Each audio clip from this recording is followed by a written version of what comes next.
예? 효소를 밑에 효소의 작용을 안 했어요. 제가 물질 대사까지만 해드렸고 이제 174페이지 효소를 할 건데 물질 대사의 특징까지는 우리가 지난주에 다 했어요. 동화작용, 이화작용이라는 게 있고 동화가 뭐고 이화가 무엇이며 동화할 땐 에너지를 흡수하고 이화할 땐 방출을 한다는 등 이제 이런 얘기 쭉 했단 말이에요. 모든 물질 대사에는 반드시 도와주는 애가 있어요. 그걸 효소라고 해요. 그죠? 그래서 우리 몸에서 일어나는 물질 대사를 좀 더 잘 일어나도록 도와주는 물질이기 때문에 생체 촉매라고 부르고 이걸 이름을 특별히 효소라고 붙인 거죠. 효소가 곧 생체 촉매랑 같은 말이에요. 자, 그러면 우리 몸속에서 화학 반응이 일어날 때 반응물이 생성물로 가는 걸 화학 반응이라 해요. 내가 반응물만 쫙 풀어놓으면 지들끼리 알아서 막 반응해갖고 생성물이 되는 게 아니라는 거죠. 예를 들어 내가 이 교실에 산소기체와 수소기체를 쫙 풀어요. 가만히 냅두면 지들끼리 막 반응해갖고 물이 돼요? 안 돼요. 여기에 내가 수소기체, 산소기체 쫙 풀면요. 그냥 수소, 산소 섞여있는 상태가 되는 거지 지들이 알아서 반응해갖고 물이 되지 않아요. 그럼 얘네들 반응시켜갖고 물이 되게 만들고 싶어요. 어떻게 해야 돼요? 무슨 에너지냐면 얘네들이 반응하기 위해 필요한 최소한의 에너지가 있어요. 가만히 냅둔다고 반응하는 게 아니라 산소와 수소가 결합을 하기 위해서도 에너지가 필요해요. 그래서 그 반응하기 위해서 필요한 최소한의 에너지만큼 내가 공급을 해줘야 돼요. 뭐 온도를 올린다든가 전기 분꽃을 튀겨준다든가 뭔가 해줘야 돼요. 그래야 그 에너지를 얻어서 얘가 반응을 해갖고 물이 된단 말이에요. 그 반응하기 위해서 필요한 최소한의 에너지 이걸 우리가 산으로 표현하죠. 반응물이 에너지를 이만큼 갖고 있어요. 생성물이 되기 위해서는 이만큼의 산을 넘어가야 돼요. 이 산을 넘어가기 위해 필요한 최소한의 에너지 요만큼, 이만큼은 내가 줘야 된단 말이에요. 그래야 이걸 이용해서 산을 넘어가갖고 생성물이 될 수가 있어요.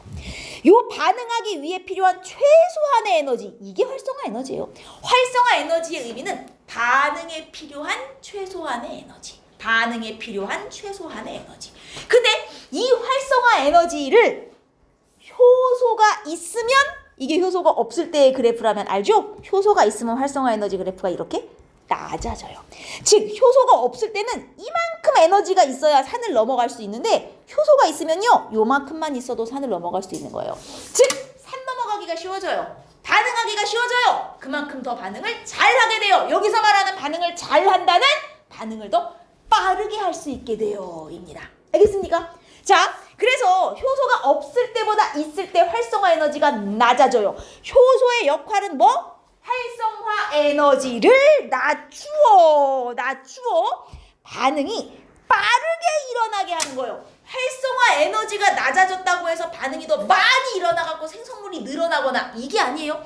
원래 일어날 반응을 속도만 빠르게 해주는 게 효소의 역할입니다. 알겠죠? 효소가 있다고 막 요만큼 생길 게 이만큼 생기는 게 아니에요. 속도만 빠르게. 오케이? 근데 잘 보시면 이 그래프는 얘 지금 발열 반응, 이화작용하고 있습니까? 동화작용하고 있습니까? 이 그래프의 반응은. 이화작용.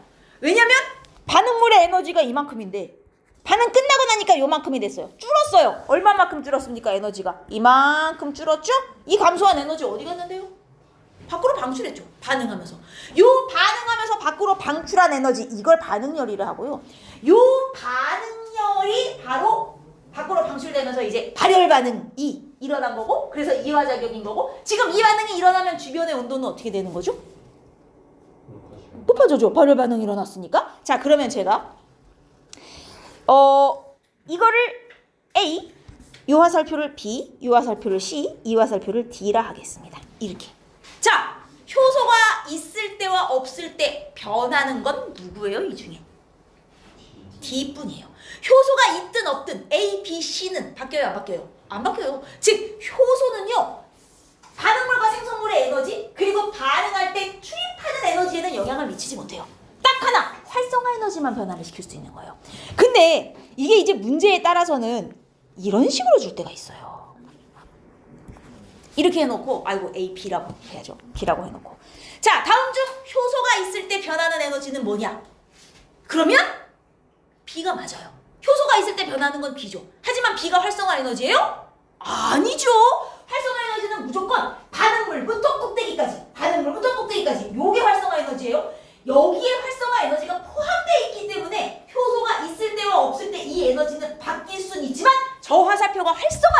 의미하는 건 아닙니다. 활성화 에너지는 무조건 꼭대기부터 반응물까지. 알겠습니까? 이거 잘 생각하셔야 돼요. 그리고 이건 발열 반응, 이화작용일 때 그래프고 동화작용이 되면 그래프가 이렇게 되죠. 어디부터 어디까지가 활성화 에너지예요?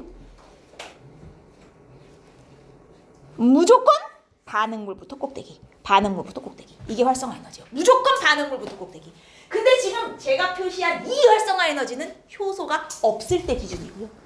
만약에 효소가 있으면 이게 낮아지겠죠. 효소가 있을 때 활성화 에너지는 요만큼이 되는 거죠. 구분하겠어요?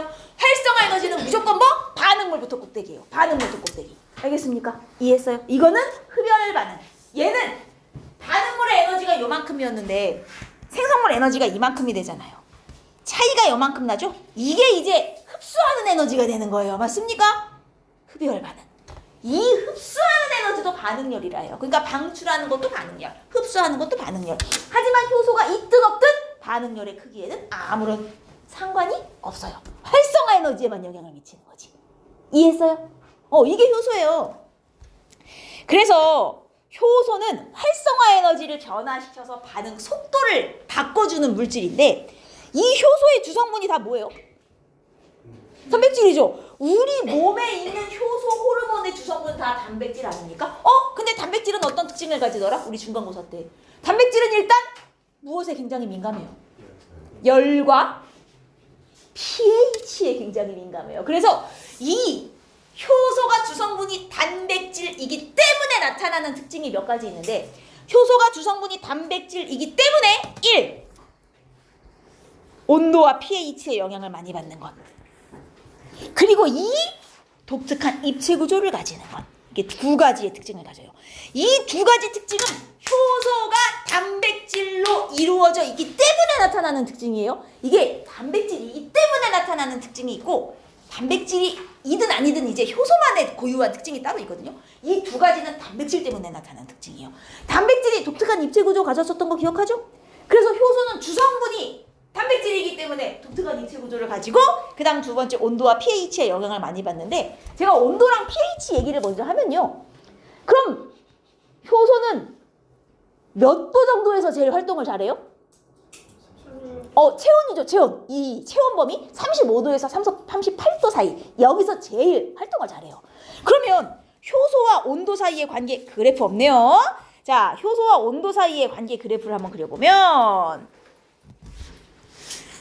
이쪽이 온도, 이쪽이 이제 효소의 반응 속도, 활성 이 정도로 봅시다. 효소의 반응 속도. 온도가 처음에 높아지면 효소가 반응을 잘 하다가 가장 반응을 잘하는 온도가 있고 너무 높아지면 오히려 활성이 떨어집니다. 이 온도가 이제 35도에서 38도, 약 체온 정도 범위라고 보시면 돼요. 그래서 얘는 오히려 온도가 너무 높아지면 반응을 잘 못해요. 왜 온도가 높아지면 반응이 잘 안 되는 거예요? 왜냐면 주성분이 단백질이어서 온도가 높아지면 단백질의 그걸 뭐라고 하죠? 단백질 성질이 바뀌는 걸 두 글자.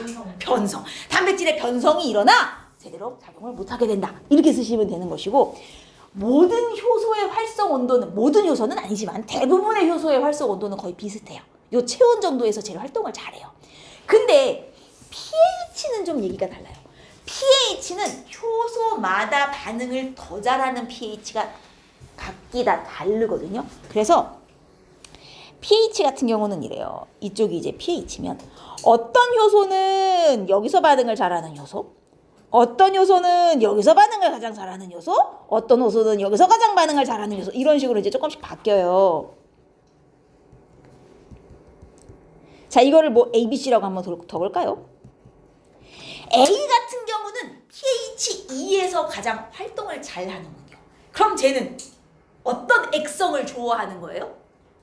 산성을 좋아한다는 얘기죠. pH 2면 산성이잖아요. 그러면 우리 몸에 산성 상태인 곳이 어디요?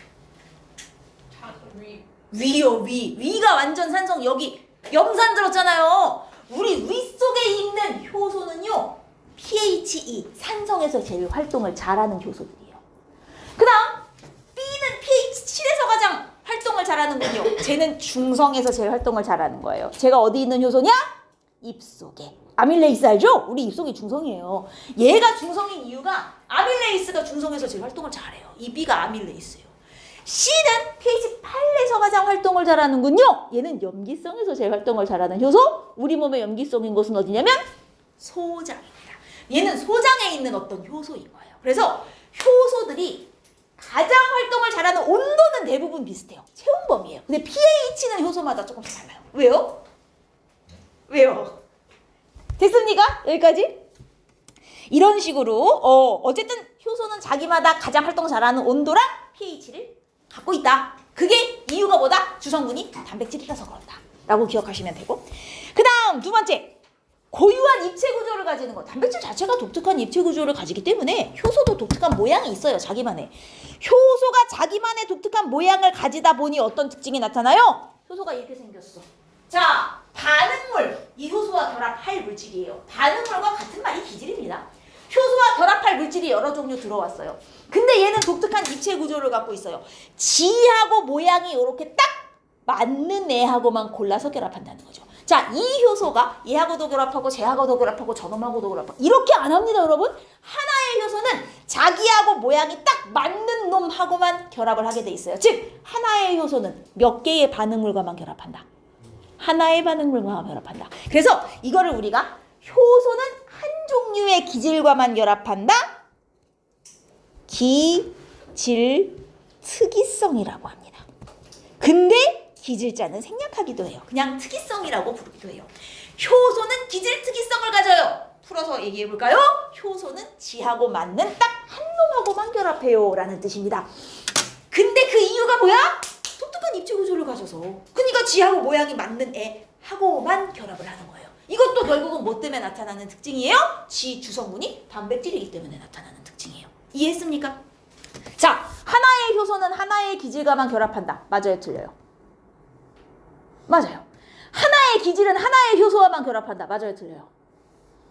틀릴 것 같아요. 이건 아니에요. 무슨 얘기인지 알겠어요? 효소는 기질 하나하고만 결합할 수 있지만 기질 하나는 효소 여러 개를 가질 수 있어요. 이해했어요? 아니, 봐봐요. 여기에 효소가 이렇게 생긴 효소가 있고, 그 다음 뭐 이렇게 생긴 효소가 있고, 이렇게 생긴 효소가 있어요. 어쨌든 홈 모양은 다 똑같잖아요. 그러면 셋 다 이런 기질하고만 결합을 할 거 아니에요. 그죠? 이 효소도 얘하고만, 이 효소도 얘하고만, 이 효소도 얘하고만. 효소들은 하나의 기질과만 결합할 수 있지만 하나의 기질은 효소를 여러 개 가질 수 있다. 뭔 말인지 이해했어요?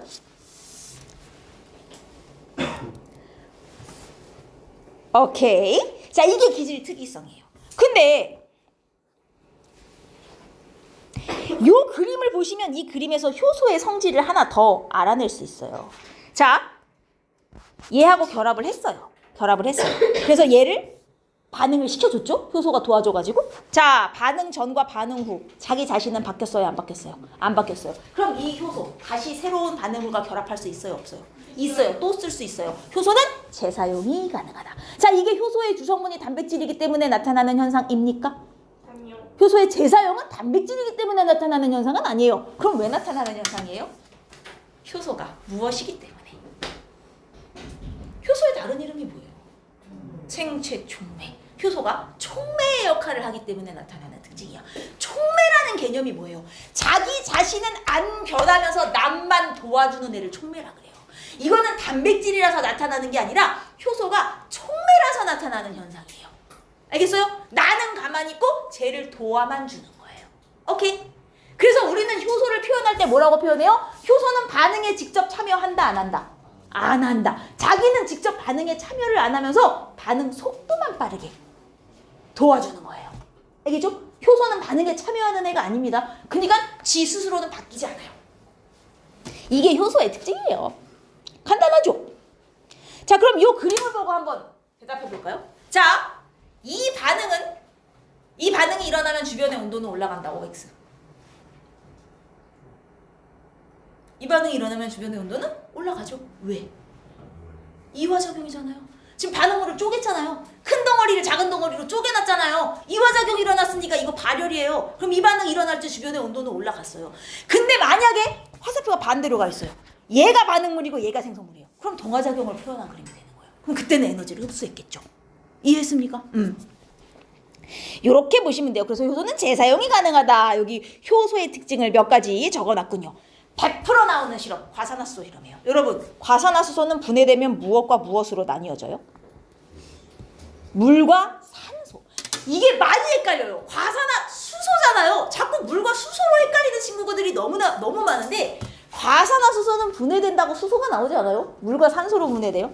그럼 이걸 화학 반응식으로 쓰면요. 과산화수소 H2O2는 분해가 되면 H2O와 산소로 나눠지고 개수가 이렇게 붙으면 돼요. 이게 과산화수소의 분해 과정인데 원래 과산화수소는 어디에 써요? 맞아요. 상처 소독할 때 써요. 그래서 약국에 가면 팔아요. 근데 이 과산화수소는 원래요. 가만히 냅두면 시간이 흐르면 알아서 지가 혼자 분해가 돼갖고 물과 산소로 나뉘어져요. 원래 가만히 냅둬도 이게 돼요. 속도가 엄청 느릴 뿐. 근데 여기다가 뭘 넣어주면 엄청 빨리 막 미친 듯이 분해가 되기 시작하냐? 감자 안에 들어있는 카탈레이스라는 효소가 있어요. 카탈레이스. 감자 안에도 들어있고요. 그 소간 있죠? 소간, 생간. 소생간 안에도 들어있고요. 사람의 피 안에도 들어있어요. 이 카탈레이스를 딱 넣어주면 갑자기 이 속도가 미친 듯이 빨라지면서 그래갖고 우리 상처에다가 과산소를 뿌리면요. 기포가 불불 올라와요. 원래는 이게 되게 느리게 일어나는 반응인데 내 피 속에 이게 들었단 말이에요. 카탈레이스가. 갑자기 막 분해 속도가 빨라지면서 막 산소가 부글부글 나오면서 얘가 소독해주는 거예요. 이 산소 기체가. 이게 과산화수소인데 이걸 갖다가 A에는 아무것도 안 넣고요. B에는 생 감자 넣고 C에는 삶은 감자 넣었어요. 자, 셋 중에 가장 기포가 활발히 발생하는 시험관은 B예요. B. 왜냐면 생 감자 안에 뭐 들었으니까? 카탈레이스가 들었으니까. 자, C의 삶은 감자. 쟤는 왜 기포 안 나오죠? 이미 삶아서 온도가 한번 높아졌기 때문에 단백질인 카탈레이스가 변성되어 작용을 못하게 되었어요. 자, 여기서 방출되는 이 기포가 산소인지 정말 확인하고 싶어요. 어떻게 할 거예요? 꺼져가는 불씨를 갖다 댔을 때 확 타오르면 산소인 게 확인돼요. 자, 여기서 막 기포가 부글부글 나오다가 이제 끝났어요. 과산화수소가 다 분해가 돼갖고 이제 끝났습니다. 요 생감자를 핀셋으로 끄집어내서 여기다 갖다 담아요. 다시 분해돼요, 안 돼요? 돼요? 왜? 효소는 재사용이 가능하니까. 얘 다 분해됐죠? 끄집어내서 여기다 넣어봐요. 또 돼요? 계속 돼요. 넣으면 계속. 왜? 재사용이 가능하니까. 알겠습니까? 반복 사용이 가능하기 때문에 계속 되는 거예요. 그러면 이 실험으로 우리가 알 수 있는 사실. 이 안에 들어있는 어떤 효소가 과산화수소의 분해를 촉진했구나. 분해 속도를 빠르게 했구나. 근데 가열하니까 파괴됐어. 얘는 열에 약하구나. 여기까지 우리가 확인할 수 있단 말이에요. 이해됐죠? 이게 효소의 원리 실험이에요. 되게 쉽죠? 오케이. 효소를 어디에 활용하는지 좀 읽어봅시다. 근데 가끔 이제 진짜 치사하게 문제를 내면 이렇게 내요. 세제 중에 효소 세제가 있어요. 자, 효소 세제에는 탄수화물 분해 효소가 들어있다. X. 여러분, 세제가 뭘 하는 거야? 역할이 뭐예요? 옷에 때를 빼는 거예요.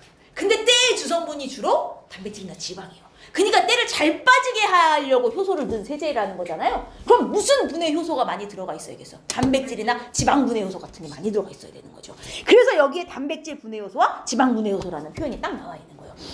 효소 세제 안에는 탄수화물 분해 요소가 많이 들었다. 이렇게 나오면 틀린 말이라는 거죠. 알겠죠? 실제로 나온 적이 있는 선지예요. 그 다음 섬유소 분해 효소를 이용해 뭐 청바지를 탈색한대요. 그리고 효소가 들어있는 물질 딱 생각하면 소화제 아닙니까? 소화제 안에 소화 효소 들었을 거 아니에요. 그러니까 먹으면 소화가 되는 것이고 요검사지 혈당 측정기 간혹 나와요. 이 안에도 효소들 들었다는 거 외워주시면 되고 이거 고기 양념할 때 키위즙이나 파인애플즙 넣는 거 과일즙 안에 단백질 분해 효소가 들어있어요. 고기 양념할 때 얘를 집어넣으면요. 고기의 주성분이 단백질이잖아요. 단백질 분해가 촉진돼가지고 고기가 야들야들해져요. 과일즙을 너무 많이 넣죠? 고기가 흐물흐물해져요. 너무 많이 이제 분해가 되는 거죠. 효소가 들어있어서 그래. 단백질 분해 효소. 그리고 뭐 김치, 된장 이런 발효식품은 다 효소예요. 발효식품 자체가 원래 안에 들어있는 효모라는 미생물이 만드는 효소로 발효를 시키는 거예요. 그 안에 효모라는 생물이 효소를 만드는 겁니다. 그리고 가끔 이제 효소 역할 물어볼 때 식혜 만들기. 그 밥을 만들어요. 밥에다가 엿기름을 넣어요. 그러면 시간이 흐르면 얘가 식혜가 되거든요. 얘가 효소예요. 여러분 엿기름 안에 뭐가 들었냐? 우리 그 녹말 분해 효소 입속에 든 거 이름 뭐였죠? 아밀레이스. 이 안에 아밀레이스가 있어요.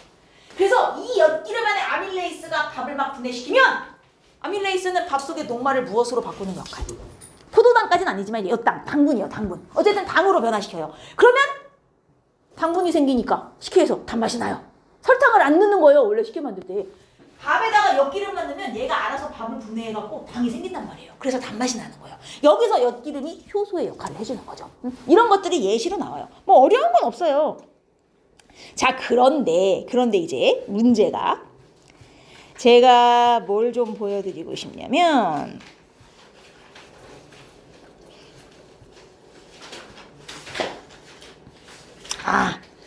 695번 같은 그래프를 좀 보여드리고 싶어요. 자, 이 그래프를 보시면 효소가 있는 데다가 반응물을 넣어서 반응을 시키고 있는 거예요. 자, 반응물을 많이 넣으니까 농도가 올라가니 처음에 속도가 빨라지는군요. 여러분, 효소가 지금 몇 개 있냐면 요 반달처럼 생긴 애가 효소예요. 효소가 8개가 있는 상황이었어요. 근데 여기 보시면 기질은 몇 개가 들어왔죠? 4개가 들어왔어요. 그래서 효소는 8개인데 기질은 4개니까 네 효소는 일을 하고 4개는 일 안 하고 놀고 있습니다, 지금. 그래서 요 네 놈은 이제 반응을 막 하겠죠? 근데 내가 기질을 좀 더 넣었어요. 그랬더니 이제는 모든 효소가 다 일을 하고 있어요. 여러분, A와 B 중에 지금 반응 속도는 언제 더 빠른 거예요? A가 빠르다고요? 졸고 있으니까 지금 이런 답이 나오죠. 야, 얘는 효소가 4개 일하고 얘는 8개 일하는데 당연히 B가 A보다 빠르죠. 동시에 8개를 하고 있는데, 그죠? 효소가 많이 일할수록 반응 속도가 빠른 거예요. 근데 반응물의 양을 늘렸더니 반응 속도가 증가하네. 이게 이제 요 구간에 대한 설명이에요. 반응물의 양을 늘렸더니 결합하는 효소의 수가 증가하면서 반응 속도가 빨라진 거예요. 근데 이 B 상태에서 반응물을 더 집어넣었어요. 속도 더 빨라져요, 안 빨라져요? 안 빨라져요. 왜? 효소의 양이 정해져 있잖아요. 효소가 8개가 단데 8개 다 일하고 있는데 반응물을 더 넣는다고 더 빨라질 수는 없단 말이에요. 8개 다 일하는 게 최고 속도라 이거죠. 그래서 일정 농도 이상부터는 더 이상 반응 속도가 안 빨라지는 거예요. 이 농도가 무슨 농도예요? 모든 효소가 다 일하는 순간 그 다음부터는 더 빨라질 수가 없는 거죠. 더 넣어줘도. 이해돼요? 그럼 내가 여기서 만약에 반응 속도를 더 빠르게 하고 싶으면 뭘 더 넣어줘야 돼요? 효소를 더 넣어야죠. 반응물을 더 넣을 게 아니라. 이해합니까? 자, 그러면 이 그림을 보고 대답해 보세요. A와 B 중 활성화 에너지는 B가 더 낮다. OX. X. 왜 X죠? 활성화 에너지는 똑같아요, 여러분. 효소가 많다고 활성화 에너지가 더 많이 낮아지는 게 아니에요. 이걸 잘 생각하셔야 돼요. 효소는요, 1개 있든 100개 있든 활성화 에너지 낮아지는 정도는 똑같아요. 그럼 왜 이때가 더 반응 속도가 빠르냐? 동시에 반응을 더 많이 하니까 속도가 빠른 거지, 활성화 에너지가 더 많이 낮아져서 더 빨라지는 게 아니란 말이에요. 활성화 에너지가 낮아지는 정도는 A나 B나 C나 똑같아요. 다만 동시에 일하는 효소가 많으니까 더 빠르게 반응이 일어날 뿐, 활성화 에너지는 하나가 있든 10개가 있든 똑같다. 활성화 에너지의 차이는 딱 여기서밖에 안 나요. 효소가 있냐 없냐 이때만 달라지는 거고요. 일단 있다 그럼 효소 개수에 관계없이 활성화 에너지는 똑같은 거예요. 알겠습니까? 효소가 많아서 반응 속도가 빠르다고 활성화 에너지가 더 낮아지는 게 아니다. 1개 있든 100개 있든 활성화 에너지는 똑같다. 다만 동시에 반응을 여러 개 하기 때문에 더 빠르게 반응할 뿐. 오케이? 조심하셔야 됩니다. 이해했죠? 자, 그리고 문제를 푸시다 보면 간혹 이런 그림이 나올 거예요. 이거 뭐 책 보셔도 좋고 86번인데 A하고 B 중에 하나가 반응물이고 하나가 생성물이에요. 누가 반응물이에요? B가 반응물이죠? B가 효소와 결합을 해서 A처럼 바뀌어갖고 나오고 있잖아요? 얘가 반응물이고 얘가 생성물이란 말이에요. 얘는 아직 일 안 하는 효소고요. 얘는 반응물과 결합하여 지금 일하는 중인 효소잖아요. 이렇게 효소가 반응물과 결합을 해서 지금 일하고 있는 중. 일하고 있는 중의 이 효소를 이름은 이거 안 나올 수도 있어요. 학교 시험에는 효소 기질 복합체라고 부르거든요. 근데 이름은 안 나와도 얘를 갖다가 A 상태 뭐 이런 식으로 해놓고 A 상태의 효소가 어디서 더 많냐 이렇게까지는 물어볼 수 있단 말이죠. 결합을 해 있는 상태 이걸 효소 기질 복합체라고 부르는데 됐습니까? 자 그러면 여기 한번 보세요. 이 그래프 지금 기억은 시간이 갈수록 양이 늘고 있어요. 니은은 시간이 갈수록 양이 줄어요. 기억과 니은이 요 A, B 중에 하나라고 치면요. 기억은 반응물이에요? 생성물이에요? 양이 늘고 있는 것으로 보아 이놈이 생성물이잖아요. 시간이 갈수록 생성물이 늘어야 되는 게 정상이잖아요. 그리고 얘는 시간이 갈수록 줄고 있잖아요. 이게 반응물이잖아요. 자, T1과 T2에서 요 A의 양을 한번 비교해보자. T1과 T2에서 A의 양은 언제? T2는 좀 애매한가? 제가 T3를 하나 만들어보죠. 여기 T3. T1과 T3에서 효소 요 A의 양은 누가 더 많은 걸까요? T1 때 A가 더 많은 거죠. 왜냐면 T3는 지금 거의 반응이 끝났죠. 거의 끝나서 이제 생성물이 거의 안 생기는 순간이잖아요. 생성물이 안 생긴다는 게 무슨 말이에요? 일하는 효소가 별로 없다 이 말이죠. 근데 지금 T1 때를 보세요. T1 때는 반응물 쭉쭉 줄어들고 생성물 쭉쭉 늘어나고 있어요. 반응 속도가 되게 빠르죠? 일하는 효소가 많다. 즉 A가 되게 많다. 그럼 만약에 A를 묻는 게 아니라 이걸 물어요. B 상태의 효소가 T1, T3 중에 언제 더 많냐 그러면 그건 T3에 더 많은 거죠. 일하는 효소가 더 많다는 건 놀고 있는 효소는 적다는 뜻이잖아요. 효소의 수는 어차피 정해져 있는 거니까. 이해했어요? 정신 차려. 저 결합한 게 일하는 요소라고. 일하는 요소. 졸음껌에 커피에 이거 뭐 어떻게 해야 어떻게 해야 잠이 깨는 거야? 이해하였습니까? 이런 그림이 나올 수 있어요. 이름까지는 모르더라도 기호로 주고 물어볼 수 있습니다, 여러분. 나머지는 뭐 크게 어려울 게 없으실 것 같아요. 그리고 이런 것도 이게 몇 번이냐면 이제 94번인데 풍선을 끼웠더니 풍선이 부풀어 올랐다는 게 과산화수소가 분해돼서 이제 산소가 막 나왔다는 소리잖아요. 내가 이 상태에서 A, B, C 감자즙 0, 2, 5를 줬어요. C에서 생성된 산소의 양이 가장 많다. OX. X. 생성된 산소의 양은 B, C가 같아요. 왜요? 과산화수소의 양이 똑같잖아요. 과산화수소가 모두 분해돼서 나올 수 있는 산소의 양은 고정이죠.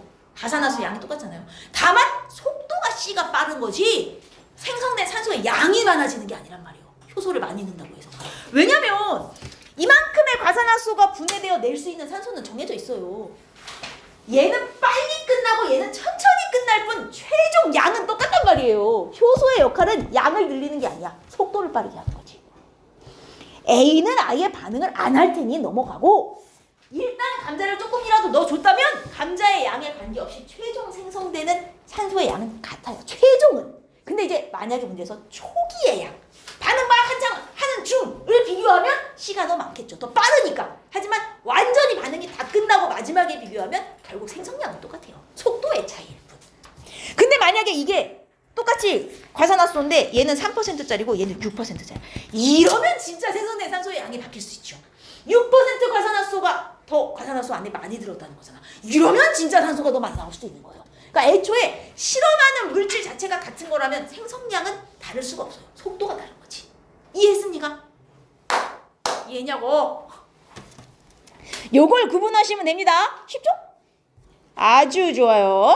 자, 이제 182페이지 정보의 흐름으로 갑시다. 여러분, 이 그림을 왜 이렇게 이해를 못하는지? 이게 DNA 이중 나선이잖아요. 여기 화살표를 아니 졸려요? 뭘 어떻게 해야 잠이 안 올까? 저 옆에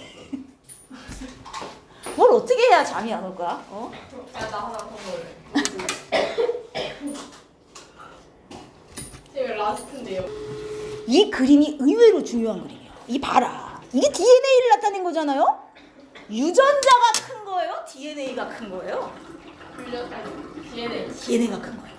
하나의 DNA의 유전자는 여러 개 들어갈 수 있어. 하나의 DNA의 유전자는 여러 개 들어갈 수 있어요. 그죠? 그래서 잘 보시면 엄청 긴 DNA 위에 유전자, 여기서부터 여기까지 뭐 예를 들어 머리카락 색깔 유전자, 여기서부터 여기까지 눈 색깔 유전자, 이런 식으로 이제 여러 개가 들어갈 수 있는 거죠. 그래서 유전자는 또 이 안에 여러 개의 염기 서열로 이루어진 거고, 그래서 염기 서열이 모인 게 유전자, 유전자가 또 모이면 DNA. 그러면 여기는 유전자와 유전자 사이 여기도 어쨌든 염기 서열이 있을 거 아니에요. 이 염기는 우리가 죽을 때까지 한 번도 전사 번역이 되지 않을 수도 있는 거예요. 그러니까 뭐 DNA 위에는 전사 번역이 되는 부분도 있지만 전사 번역이 끝까지 안 되는 부분도 있어요. 모든 DNA가 다 우리가 겉으로 이렇게 전사 번역이 일어나는 건 아니에요. 뭐 여튼 유전자가 작은 거고, 유전자 여러 개가 올라간 게 DNA니까 이거 좀 큰 거고, 이 DNA가 알죠? 겁나 긴 거. 세포 한 개, 핵 속에 이게 구겨져 들어가 있는데 세포 한 개 안에 있는 DNA 끄집어내서 쭉 펼치면 2m 정도 나온단 말이에요. 2m짜리가 구겨져 들어가 있으려면 얼마나 복잡하겠어요. 그래서 그냥 구겨져 들어가 있는 게 아니라 살짝 이렇게 정리돼서 들어가 있는데, 얘를 정리하기 위해 필요한 요 동글동글한 알갱이, 얘가 누구예요? 단백질이에요. 요 동글동글한 단백질에 DNA가 감겨서 조금 정리가 된 상태로 들어가 있어요. 이게 정리된 상태예요, 평상시. 그러다가 어쩔 때는 이게 더 뭉쳐갖고 더 짧아져서 염색체가 될 때가 있어요. 염색체가 될 때가 언제? 세포가 뭐 할 때? 분열할 때. 세포가 분열할 때만. 그러니까 분열 안 할 때 평상시는 이 상태예요. 평상시는 이 상태고, 분열하면 저렇게 되는 것이고, 분열 끝나면 다시 이렇게 되는 거고, 요게 이제 평상시 상태거든요. 이름은 이게 염색4인데 이 이름까지는 안 나와요. 그냥 요 상태. 그러면 이렇게 물어본단 말이죠. 얘를 이렇게 해놓고 이걸 A. A에는 아미노산이 존재한다. OX. 뭔가 아닐 것 같은데. 아이 잘 봐라. 이 A라는 것 자체가 DNA 이중나선과 단백질이 합쳐져 있는 거죠. 단백질이 아미노산으로 이루어져 있는 거 아니에요? 그러니까 여기에 단백질 알갱이가 포함되어 있으니 아미노산이 있어요. 근데 여기를 이렇게 표현해놓고 B에는 아미노산이 있다. 이러면 아닌 거죠. 얘는 그냥 DNA 가닥이잖아요. DNA가 뭐로 이루어져 있어요? 뉴클레오타이드. 근데 뉴클레오타이드가 뭐예요? 인산당 염기. 아미노산 없는데? 무슨 말인지 이해했어요? DNA 자체는 인산당 염기로만 이루어져 있어요. 하지만 이 DNA가 세포 안에 들어갈 때는 단백질과 함께 들어가 있기 때문에 그 단백질과 함께 들어간 덩어리 안에는 아미노산이 있는 거예요. DNA 자체에는 아미노산이 없지만 얘가 단백질과 같이 결합이 돼 있으면 이때는 아미노산이 있는 거죠. 이 안에 단백질이 존재하니까. DNA엔 단백질이 없어요. 인산당 염기로 끝이에요. DNA는. 알겠죠? 이해하셨어? 그래서 누가 더 큰 범위인지 정도는 여러분 구분이 돼야 돼요. 누가 더 큰 범위인지. 그리고 이거는 읽어보시면 되는 거고, 유전 정보의 흐름. 여러분 핵 속에 있는 DNA는 밖으로 나갈 수 없죠? 그래서 DNA 가닥 여기부터 여기까지 내가 유전 정보 필요하다. 그럼 이걸 누가 복사해? RNA가 와서 복사를 딱 하는 거죠. 근데 이걸 복사라고 표현 안 하고 뭐라고 표현해요, 우리? 전사라는 표현을 쓰죠. 왜 복사라는 표현을 안 쓰냐? 복사가 아니니까. 이게 DNA 가닥이에요. 이게 1번 가닥, 2번 가닥이라 합시다. 자, DNA는 이중나선이죠. 두 가닥을 다 복사해갈 필요가 없어요. 둘 중에 하나만 복사하면 돼요. 그래서 RNA가 자, 나 여기부터 여기까지 유전 정보 필요해. 야, 복사 좀 해가자. 이거 지금 몇 번째 가닥 복사한 것 같아요? 1이에요? 2예요? 2를 받은 거예요? 잘 보세요. 여기에 A가 있으면 원래는 여기 뭐가 와야 되냐면 T가 와야 하지만 RNA는 T가 없잖아요. T 대신 U가 온 거예요. 여기가 C죠? 그럼 얘는 이걸 G로 받아요. 똑같이 받는 게 아니라 어떻게 받아가요? 상호적으로 받아가는 거예요. 복사라고 표현하려면 T는 T로, G는 G로, C는 C로 이렇게 받아야 복사죠? 근데 이렇게 받아가지 않아요. 내가 요 가닥 복사해야지. 여기 A야? 그럼 나는 T. 나 T 없다. U로. 여기 C야? 그럼 나는 G로. 이렇게 받아간단 말이에요. 무슨 말인지 알겠어요? 상부적으로 받아가니까 이걸 복사라고 표현 안 하고 전사라는 표현을 쓰는 거야. 똑같이 받아가는 게 아니니까. 오케이? 그래서 이 가닥을 보면 둘 중에 누구 걸 전사받았는지 확인할 수 있어요. 지랑 똑같은 애를 받은 게 아니에요. 상보적인 애를 받은 거예요. 그래서 얘는 1번 가닥을 받아간 거거든요. 그럼 둘 중에 RNA로 전사되는 가닥, 얘는 전사가 됐고 얘는 안 됐잖아요. RNA로 전사되는 가닥을, 이거는 이름 안 가르쳐 줄 수도 있어요, 학교에서. 주형 가닥이라 그래요. RNA로 전사되는 가닥, 주형 가닥. 둘 중에 하나가 주형 가닥이에요. 오케이? 그럼 봐요. 주형 가닥하고 RNA는 염기 서열이 상보적이겠죠. 상보로 받았으니까. 그럼 주형 가닥이 아닌 DNA하고 이 RNA는 염기 서열이 같겠죠. T만 U로 바뀔 뿐. 왜냐면 얘하고 얘도 상보고 얘하고 얘도 상보면 얘네들은 같은 거죠. 이해됐습니까? 다만 T 대신 U가 있을 뿐. 오케이? 이렇게 되는 관계인 거예요. 자, 그래서 둘 중에 하나를 받았어요. 이게 전사예요. 이게 전사가 일어나는 장소는 어디? 핵속이죠. 핵속.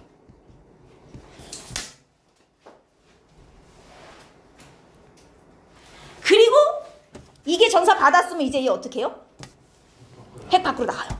핵 밖에 세포질로 나가요. 그럼 여기에 이제 누가? 라이보섬이 와서 붙어요. 위아래로. 그래서 얘가 쭉 움직이면서 읽어요. 자, 이 염기는 세 개가 한 묶음이죠. 항상 세 개씩 끊으시는 거예요. 셋, 셋, 셋. UGG. UGG는 우리 몸에서 무슨 아미노산을 의미하지? 이거 다 정해져 있는 거 알죠? AAA. AAE는 우리 몸에서 무슨 아미노산을 의미하지? 자, 우리 몸에 아미노산 몇 종류 있더라? 20종류. 이 20종류 아미노산의 이름 다 붙어 있어요. 염기 몇 개씩? 3개씩. 왜 하필이면 3개일까요?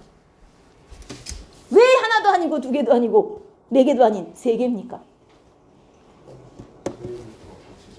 그죠? 우리가 몸의 염기가 DNA 기준으로 4개잖아요. ATCG밖에 없잖아요. 그럼 DNA가 ATCG 4개의 염기를 갖고 있는데 이거 하나씩만 가지고 아미노산 20개 이름을 붙이려봐. 4개 붙이고 16개 이름이 없어요. 모자라죠? 자, 그럼 2개씩 붙이면 어때요? 4개 중에 AT, 예를 들어 TC 이런 식으로 2개씩 조합하면 몇 개까지 이름 붙이는 게 가능해요? 4개 중에 4개의 염기 중에 2개를 뽑아 만들 수 있는 경우의 수 16가지 조합이 나와요. 근데 아미노산 20개잖아요. 4개 이름이 모자라요.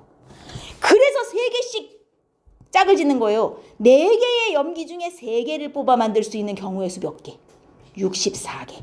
그럼 이름은 64개, 아미노산은 20개, 이름이 충분하네요? 다 붙일 수 있죠. 20개의 이름을 다 붙이려다 보니까 최소 3개씩 쌍을 이룰 수밖에 없는 거예요. 그럼 예를 들어 어떤 외계인이 있어요. 이 외계인은 몸에 아미노산이 80종류예요. 근데 우리처럼 ATCG를 쓴다고 합시다. 그럼 얘는 몇 개씩 조합을 해서 이름을 붙여야 돼요? 4개 조합해야 돼요. 4개의 아미노산을 4개 연결해서 만들 수 있는 경우의 수는 64의 제곱 256개입니까? 그럼 80개의 이름을 다 붙일 수 있잖아요. 무슨 말인지 이해되죠?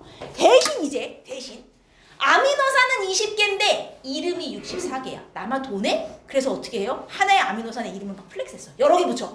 아미노산 하나가 이름이 막 2개, 3개, 4개인 애들이 있어요. 이게 막 쓰는 거예요. 왜? 남으니까. 그래서 아미노산 하나당 이름은 여러 개가 나올 수 있습니다. 오케이? 이해되죠?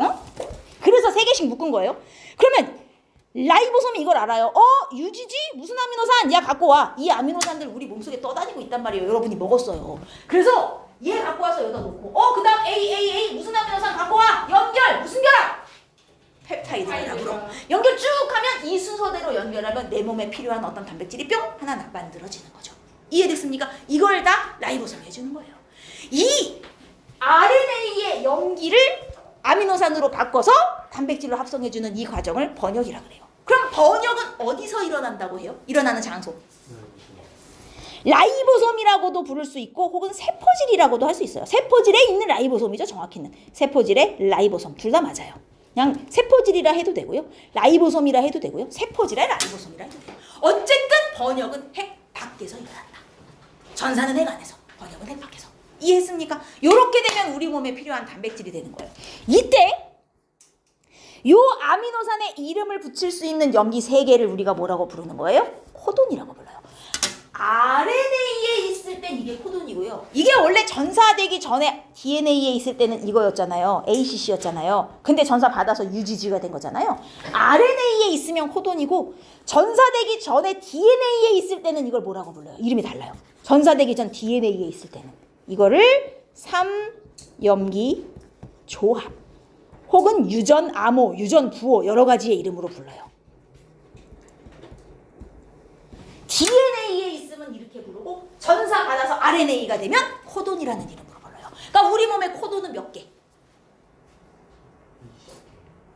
아니죠. 64개인 거예요. 코돈은 64개. 자, 하나의 코돈은 하나의 아미노산을 지정한다. OX. 맞죠. 하나의 코돈은 이게 하나의 코돈이에요. 하나의 코돈이 하나의 아미노산을 의미하죠. 염기 3개가 하나의 코돈인 거고 하나의 코돈이 하나의 아미노산을 의미하는 거예요. 이해했어요? 이해했어요? 자, 그러면 우리 몸에서는 코돈을 이용하여 새로운 아미노산을 합성한다. OX. 코돈을 이용하여 새로운 아미노산을 합성한다. 이건 틀린 말이죠. 여러분, 코돈을 이용해서 우리가 만드는 건 뭐예요? 아미노산들을 연결하여 단백질을 만드는 거지 이 아미노산은 내 몸에서 못 만들어요. 내가 코돈을 이용하여 만드는 건 단백질. 아미노산을 만드는 게 아니에요. 아미노산을 갖고 단백질을 만드는 거죠. 오케이? 내 몸에서 아미노산은 못 만들어요. 그럼 먹어줘야 되는 거예요, 꼭. 알겠습니까? 구분하겠어요? 코돈이 몇 개냐와 염기가 몇 개냐는 다른 질문이죠. 얘는 지금 염기로는 1, 2, 3, 4, 5, 6, 7, 8, 9, 10, 11, 12 염기로는 12개지만 코돈이 몇 개냐 그러면 3개씩 끊어서 세는 거니까 코돈으로는 4개가 되는 거예요. 오케이. 이해했습니까? 요 전사와 번역이 일어나는 거. DNA를 전사받아 RNA가 되고 RNA를 번역하여 내 몸에 필요한 단백질이 되는 이 과정을 우리가 뭐라고 부르죠? 여기 있네요. 요 DNA에서 RNA로 RNA에서 단백질로 가는 이 과정을 생명 중심 원리 혹은 유전 정보의 흐름 원리 뭐 이런 식으로 불러요. 요 생명 중심 원리는 지구상에 살고 있는 대부분의 생물이 다 비슷해요. 다 DNA에 저장해 놨다가 RNA를 이용해서 단백질로 합성하는 과정을 거치거든요. 그리고 코돈 64개도 지구상의 모든 생물이 다 똑같이 쓰는 거 알죠? 예를 들어 여러분 코돈은 외우는 게 아니에요. 만약에 문제에서 코돈이 필요하면 줘요. 뭐 이런 식으로 표를. 그럼 여기 보시면 AAC는 아스파라진이라는 아미노산을 의미한대요. 이게 인간의 몸에서도 쟤는 아스파라진인 거고 강아지한테서도 아스파라진인 거고 지렁이한테도 아스파라진인 거예요. 지구상의 모든 사는 생명체는 이걸 다 똑같이 써요. 64개의 코돈. 이게 어떻게 가능하죠? 어떻게 생명체 종이 다른데 저걸 다 똑같이 쓰고 있는 거예요? 이게 가능하네요. 자, 아까 전에 모든 생명체가 다 똑같이 이 과정을 통해 단백질을 만드는 거. 얘네 모든 생명체에서 공통이에요. 대부분의 생명체 공통.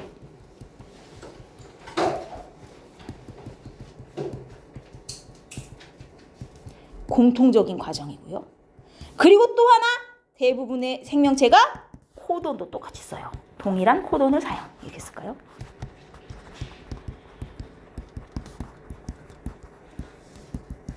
이 두 가지가 우리에게 알려주는 건 뭐냐? 어떻게 생명체가 이걸 다 똑같이 쓸 수가 있어? 여기서 우리가 알 수 있는 사실, 우리는 조상이 하나다. 지구상의 모든 생명체가, 아니 과거로 거슬러 가보세요. 지구상에 최초로 나타난 생명체가 있었을 거 아니에요. 아주 먼 옛날에, 그죠? 지구상에 최초로 나타난 어떤 단세포가 있었겠죠? 이놈이 분열 진화를 해가지고 지구상의 모든 생명체가 된 거 아니에요?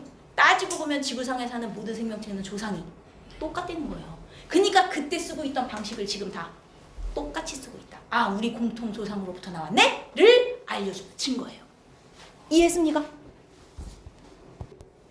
여기 이제 728번 같은 거 보시면 간혹 유전자 이상에 대해서 물어볼 때가 있어요.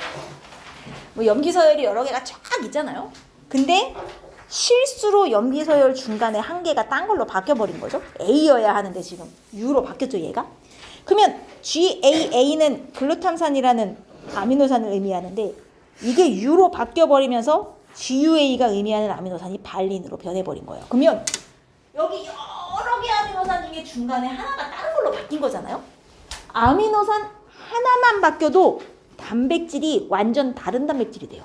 그래서 원래는 이렇게 만들어져야 되는 헤모글로빈이 이렇게 생기다 보니 정상적인 헤모글로빈이 이제 적혈구를 이루는 거잖아요. 정상적인 적혈구가 안 만들어지는 거죠. 우리가 이런 걸 유전자 이상 혹은 이제 돌연변이라고 표현을 해요.